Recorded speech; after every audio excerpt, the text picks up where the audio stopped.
Isa ito sa mga kagandahan ng pagtatrabaho bilang nani sa ibang bansa. Nakakapag-travel sa iba't ibang lugar, all expenses paid. Nakakatikim ng iba't ibang masasarap na pagkain. Nakakapag-stay sa mga first-class hotels at magagandang Airbnb.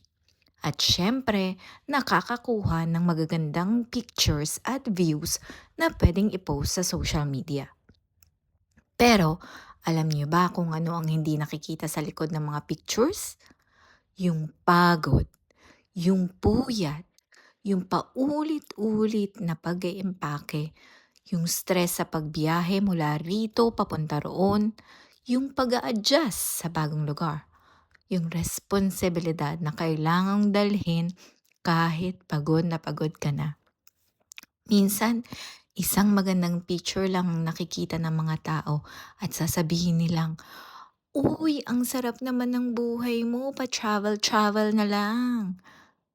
Pero hindi nila alam na sa likod ng bawat magagandang tanawin at masasayang ngiti, may sakripisyo, may pagod, at trabaho. Kaya sa ating mga OFW at nannies abroad, alam natin kung gaano kahirap kitain ng bawat sentimo.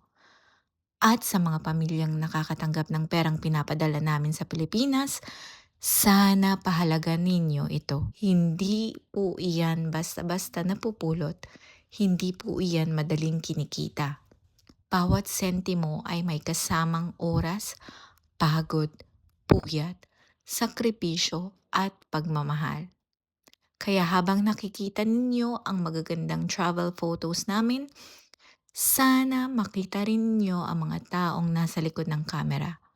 Isang taong nagsusumikap para sa pamilya, isang taong nagtataguyod ng pamilya.